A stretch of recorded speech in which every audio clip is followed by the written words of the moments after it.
Kinabukasan ay umalis ang magulang ni Kenneth dahil sabi nila ay may asikasuhin daw muna sila at babalik din para makasama sila sa bahay.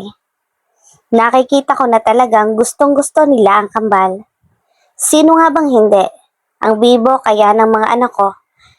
Pero si Aiden lang talaga ang masungit sa ibang tao. Kapag hindi niya kilala, pero dahil nga pamilya lang naman namin, ang lagi niyang kasama, ayun ang bait ng panganay namin. At 7 a.m. tulog na mga kasama ko at ako pa lang ang gising. Mga puyat kasi sila kagabi, ay ako nakatulog na naman dahil nga uminom ako ng gamot ng pagkatapos namin kumain. Napuno ng ingay ang kwarto kagabi. Parang hindi madaling araw kasi alive na alive sila. Pero ngayon eto tulog na tulog. Napailing na lang ako dahil doon. Nakahiga ang kambal sa isang sopa. 3 sofa na malalaki kasi ang meron doon at 2 mini bed at nagtataka nga ako. Bakit ganito kaganda to eh? Parang hindi hospital. Kung wala lang itong makina sa katabi ko, iisipin ko ng hotel ito. Thinking about something, care to share? Napatingin ako sa katabi ko. Yap, katabi ko si Kenneth at sa pagkakaalam ko tulog pa ito eh. Ba't gising na ngayon? Ba't gising ka na? Ang aga po, sleep more. Alam kong di ka nakakatulog ng maayos. Sabi ko sa kanya. Paano kasi yon ang unang napansin ko sa kanya nang magising ako? Ang malalim niyang mata, ang eyebags niya. Ngumiti lang siya sa akin at mas niyakap ako. Nagising lang ako kasi alam kong katabi kita. Gusto ko sanang panoorin kang matulog kaso gising ka na pala. At isa pa, ayos ng tulog ko lalo na at ikaw ang katabi ko. Hindi ko maiwasang kiligin dahil sa sinabi niya. Kaya napangiti naman ako at pilit na tinatago ang kilig. Nagsisimula na naman ang sweet words niya. Namiss ko yon, ang tagal na mula nang maglambing siya sa akin. So anong iniisip mo? Tanong niya paulit sa akin habang nakatingin sa mga mata ko. Nothing, natatawa lang kasi ako. Kasi tingnan mo, tulog na tulog sila. Sabi ko at muling tumingin sa mga ito. Magkatabi sa isang sofas na Eldred at Ali. Ganon din sina Grace at Renz. Nag-alala pa nga ako sa 2 buntis kagabi. Kasi naman dapat maayos silang nakakapagpahinga sa bahay nila. Hindi yung nandito sila sa hospital. Pero sabi nila ayos lang yon as long as kasama nila ako. O diba ang swerte ko sa mga kaibigan ko.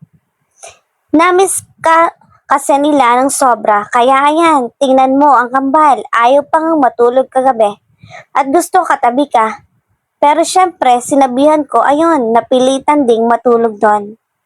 Napakunot naman ang noo ko dahil sa sinabi niya. Paano mo sila napipilit? Tanong ko. Paano tulog na ako noon kaya di ko alam eh. Nakita ko nung umiti siya nang nakakaloko na ayaw ko kaya napasimangot naman ako. Alam kong may kalokohan na naman siyang sinabi sa mga bata. Anong ngiti na naman yan ha? May sinabi ka na naman kakaiba sa kambal no? Sabi ko sa kanya. What? Wala no? Basta sa amin na lang yun. Nakangiti niyang sabi. Wala daw pero basta sa amin na lang? Ha, nasaan ang wala doon? Tingnan ko pa siya ng ilang saglit at umiling na lamang. Gusto ko pa sanang intrigahin siya pero umayaw na din ako. Baka mabigla na lang ako kapag nalaman ko kung ano yon. O nga pala, bakit ganito kaganda tong room na to? Tanong ko habang siya naman ay mas sumiksik sa leg ko. Hindi niya ako sinagot at naramdaman ko na inaamoy niya ang mga leg ko kaya tinulak ko na naman ang noo niya palayo pero ang loko bumalik lang ulit kaya hinayaan ko na. Huy, parang di naman tinatanong eh. At isa pa, nakikiliti ako, tigilan mo na nga yan. Sabi ko sa kanya at kinailing naman niya. Pinili ko talaga ang pinaka-maayos at pinakamahal na room para sa'yo. What? Biglang sabi ko na ikinatingin niya sa akin. Why? There's nothing wrong about that. I'm a billionaire besides. Ayoko nang mas mahawa ka sa sakit na meron sa hospital, kaya safe tayo dito. Sabi sa akin ni Gilbert, wala pa daw gumagamit nito. Napa-facepalm naman ako dahil sa sinabi niya. Now who's using the word billionaire, edi siya ng mayaman. Alam mo bang nakakainis ka? Sabi ko na ikinakunot ng noo niya. Why? Wala akong ginagawang masama. You didn't tell me that you're a billionaire. Sabi ko na ikina-realize naman niya. Ayan ba? Bakit kailangan bang sabihin yon? Napalo ko na naman siya dahil sa sinagot niya sa akin. Aray, ba't ka ba namamalo? Ikaw kasi eh. Siyempre, mahalaga yon. Kung hindi pa ako nag-search tungkol sa'yo, di ko malalaman. Sabi ko sa kanya. Ay naman pala nalaman mo na. So, para saan pa kung sasabihin ko? Aray, eto na. Naman, di ko sinabi kasi alam ko naman na baka kung ano-ano ang isipin mo. Like, di ka karapat dapat sa akin. You know, ayokong isipin mo yon. Napatahimik naman ako sa sinabi niya dahil tama siya. Nang malaman ko na billionaire siya, di ko maiwasan na manliit sa sarili ko. Isan lang naman akong may-ari ng isang maliit na kumpanya habang eto siya ang yaman-yaman. Napatingin ako sa kanya dahil sa sinabi niya. How did you know what I am thinking? Gulat kong sinabi na ikinatawa naman niya ng bahagya. Hula ko lang but it's turned out true. Wife, huwag mong isipin yon. Wala akong pakialam sa pera. Ang mahalaga sa akin ikaw. Ang kambal. Kahit mawala pa yung kayamanan ko na yan, basta kayo ang kasama ko, ayos na ako. Napatingin ako sa mata niya habang sinasabi yon at nakikita ko ang sensibilidad doon. Why I'm so lucky to have him. Gusto kong maiyak dahil sa mga sinasabi niya. Hey, don't cry. Hindi naman kita pinapaiyak eh. Natatawa niyang sabi sa akin at hinawakan ang mukha ko. Papaiyak na kasi ako. Natouch lang ako sa sinabi mo, Habi. Bakit ang swerte ko sa'yo? Napangiti naman siya dahil doon. Katulad ng sabi ng mama mo, ako ang swerte sa'yo, wife, dahil binago mo ako. Kung tatanungin mo kila Eldred kung ano, ako noon sobrang laki ng pagbabago ko magmula nang dumating ka. Niyakap ko naman siya dahil sa sinabi niya. Bakit ba sobrang sweet niya? Thank you, Habi. Now I'm the one should thanking you. Sabi niya at iniangat ang mukha ko sa kanya para magkatitigan kami. Thank you for coming into my life. Hinalikan niya ako matapos niyang sabihin iyon. Siyempre namiss ko din ang halik niya, kaya sinuklian ko iyon hanggang sa pareho na kaming kumalas dahil sa kakulangan sa hangin.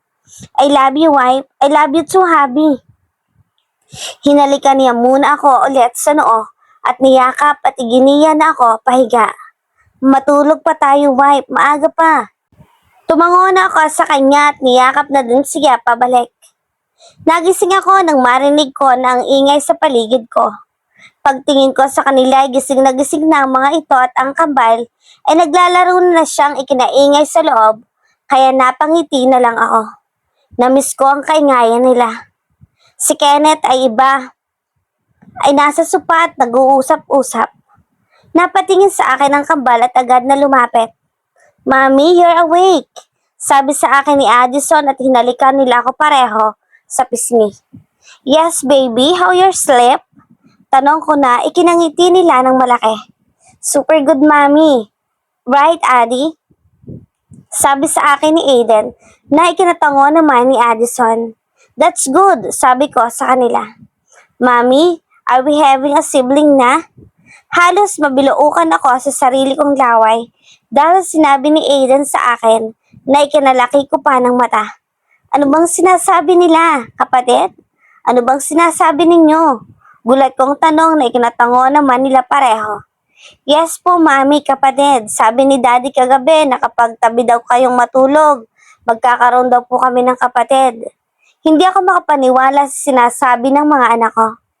Oo nga po, kaya po pala buntis din sina Tita Ali at Tita Grace kasi palagi silang tabi nila tito. Unti-unti kong naramdaman ang pag-akyat ng dugo sa mukha ko dahil sa sinasabi nila sa akin ngayon. Ako ang nahihiya sa sinasabi ng mga anak ko. Isang tao lang ang may kasalanan nito, si Kenneth. Sigaw ko na ikinatingin nila sa akin at nanlaki ang mata ni Kenneth nang makita ang kambal sa harapan ko. Wife, Sigaw nito pabalik at agad na tumakbo palapit sa kambal at sabay na tinakpan ang bibig ng dalawa. Wife, wag mong intindihin ang sinasabi nila. Nagbibiro lang sila. Sabi niya sa akin at sinamaan ko naman siya ng tingin. Dad, di po kami nagbibiro. Sinabi niyo po sa amin yung kagabi. Sabi ni Addison na kumawala sa pagkakatakip ng mata ni Kenneth sa bunganga niya. Kaya muling kung tiningnan ng masama si Kenneth. Wala siyang masabi at nakita ko na nagtataka na yung iba. Wag niyo na lang kaming pansinin, sige, tuloy ninyo ang pag-uusap ninyo. Sabi ko na ikinatango naman nila at tumatawa pa sila. Hinarap ko naman si Kenneth at nilikhahan ko muna siya ng mata bago ko tiningnan ang kambal. Babies, wag niyong intindihin ang sinasabi ng daddy niyo, okay? Kapag malaki na kayo, saka niyo palang maintindihan. Sabi ko na kahit nagtataka ay tumango pa din sila. Baby, sorry, sinabi lang ni daddy yon para ako ang tumabi kay mami. Pero don't worry, soon magkakaroon na kayo ng kapatid, okay? At isa pa, di ba? Sabi ko sa inyo, secret lang natin yon. Sabi niya sa kambal. Ganun po ba, daddy? Don't worry po, next time, pag may secret tayo, di na namin sasabihin. Sabi ni Aiden na ikinailing ko. Napalo ko naman si Kenneth dahil sinabi niyang yon tungkol sa kapatid ng dalawa.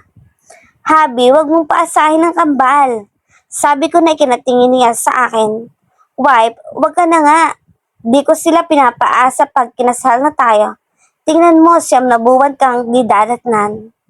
Napailing na lang ako sa sinabi niya sa akin. Ang bulgar niya talaga. Hihintayin po namin ang kapatid namin, sabi ni Aiden, kaya ngumiti ako sa kanila at ngumiti. Ano bang gender ang gusto niyong kapatid? Tanong ko sa kanila at tumabi sa akin si Kenneth at hinapit ang bewang ko. Kaharap namin ang kambal kaya hinahayaan ko na lang siya. Sanay na naman ang kambal sa amin sa parating ganoon. Boy, girl! Sabay sabi ni Aiden at Addison kaya napatawa na lang kami ni Kenneth dahil doon. Mami, gusto ko po ng girl para pareho kaming bibili sa mga branches. Masayang sabi ni Addison. Mami, gusto ko po ng boy para may katulong ko sa pagbabantay kay Addie. Napatingin kami kay Aiden dahil sa sinabi niya kahit si Addison, Kuya, sabi ni Addison at maya-maya iniyakap na niya ang kambal niya. Napangiti naman ako at naiiyak na ako sa nakikita ko.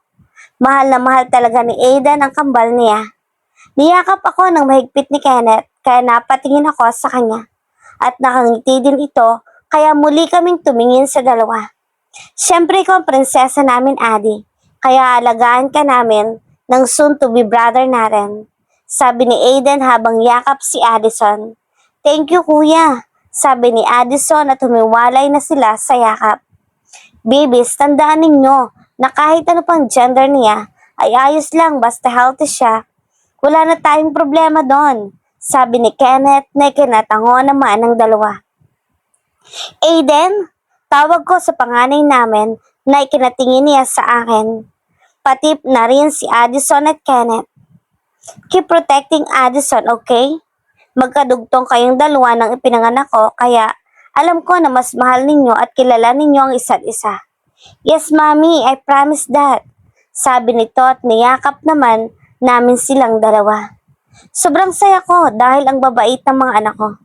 Kung bibiyayaan pa kami ng anak, pinapangako ko na mas aalagaan din namin siya tulad ng pag-aalaga namin sa kambal.